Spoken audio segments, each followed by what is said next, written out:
Mga master, recently ay napakarami po ng mga tanong na ating natanggap, most particularly doon sa savings sa Pag-ibig Fund. Kaya gusto ko pong ibahagi sa inyo ang isang bahagi ng HDMF Circular number 274. Ito po yung revised guidelines on Pag-ibig Fund membership. So ginawa po nila ito because doon sa paglabas ng Republic Act 9679 or ito pong tinatawag na ito na Pag-ibig Law.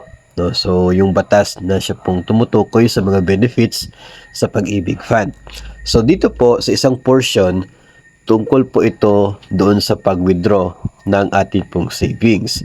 A member who becomes a member of the fund. So yung mga naging miyembro ng Pag-ibig Fund after the effectivity of Republic Act 9679 shall have the option to withdraw his or her total accumulated value after the 15th year of continuous membership, provided that said member has no outstanding housing and or short-term loan with the fund at the same time at the time of withdrawal. Itong circular na ito mga master, ang dahilan kung bakit hindi na po available ngayon yung mag-withdraw sa inyo pong savings sa Pag-ibig after 10 years. Kasi nga, ayon po sa circular na ito at ayon po doon sa Republic Act 9679, yung mga bagong miyembro nung naging effective ang Republic Act 9679, 15 years na bago sila pwedeng makapag-withdraw ng kanila pong savings. Optional withdrawal po yung tawag dito sa 15th year. Ito ay kapag continuous, so ibig sabihin wala pong gap. Ang Republic Act 9679 mga master ay noon po itong year 2009. 2009 po nang siya ay naging effective. So July 2009 siya naging batas.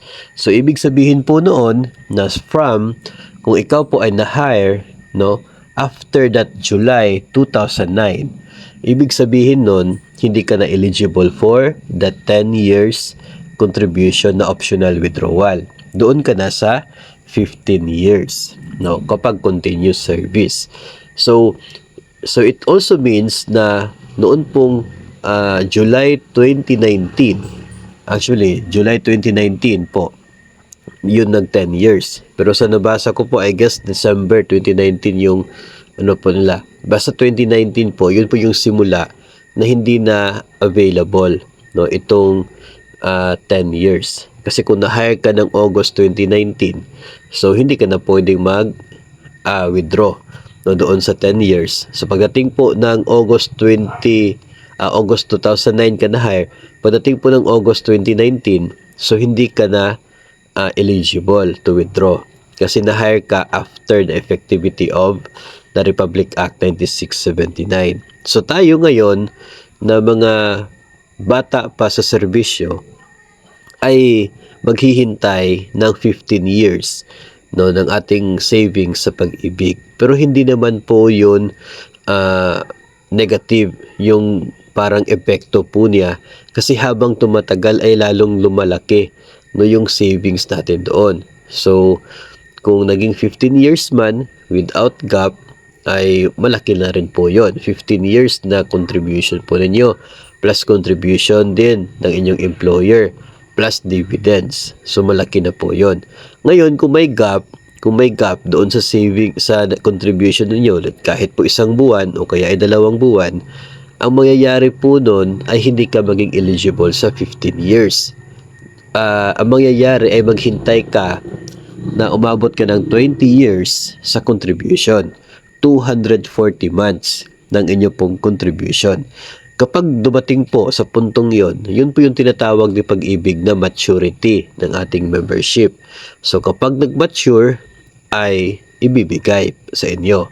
So nag-mature ka na. So dahil nag-mature ka na, yung membership mo ay kukunin mo yung perang naipon, yung savings. So yun po yung purpose kasi na Pag-ibig. Savings po siya. Pero kahit po na-withdraw na ninyo yung maturity o na 28th year, kapag umabot na kayo ng 240 months so kung mayroon kang gap na 2 months, ibig sabihin nun, 20 years plus 2 months, no? Para maabot mo yung 240 months na contribution. Kapag nag-mature na at na-withdraw mo na at dahil hindi ka pa nag-retire, so ibig sabihin nun na patuloy pa rin yung magiging contribution mo. Patuloy pa rin yung membership mo sa Pag-ibig, pero yung magiging contributions mo balik na sa uno kasi na-withdraw mo na yung maturity value ng inyong savings. So, balik na sa uno, patuloy pa rin yung contribution, makukuha mo pa rin yun, yung naging contribution mo after maturity kapag ikaw ay nag-retiro na. So, yun na po yung magiging savings mo na pabaon sa'yo kapag nagretiro ka. Pero at least nakuha nyo po yung naging total contributions niyo sa Pag-ibig. Again, yun kasi yung purpose ng Pag-ibig. Ang purpose niya ay mag-contribute tayo, mandatory po yun, no? Pero nagsisilbi siyang mandatory savings sa atin. Tapos yung kinikita ng Pag-ibig, at least 70% ay pinaghati-hatian nating lahat ng mga miyembro as dividends. Ngayon, kung mayroon kang dividends, so ibig sabihin kumikita yung pera mo, nag-i-interest yung savings mo. At the same time, yung employer mo may contribution sa savings mo kasi meron silang employer share na binibigay under our name. So in that case, ay maganda nga yung hangarin ng Pag-ibig Fund. At yun po ay unique sa kanya, no? Kaya minsan ay hindi po maganda if we compare Pag-ibig with the GSIS and PhilHealth kasi iba yung purpose, iba yung design, iba yung nakaset up sa kanya na maging layunin niya.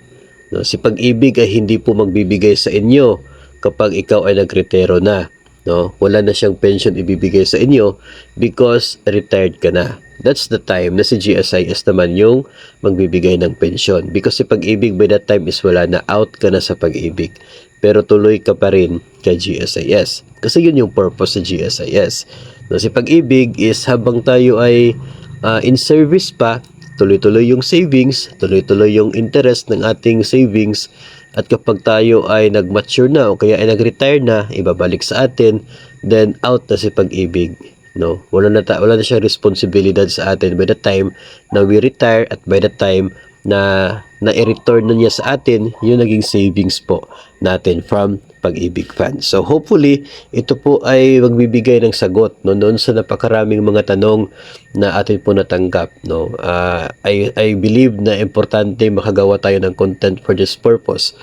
Again, no, kasi nakagawa na po tayo nito before, medyo matagal-tagal na rin po. So, it's important na makagawa tayo muli ng bagong content about this para sa mga bagong followers para na rin ay hindi na po, no, magbalik-balik yung mga tanong na pare-pareho lang because masasagot na po dito sa video na ito. And hopefully, nabigyan po natin ng sagot yung mga tanong po ninyo tungkol sa Pag-ibig Savings.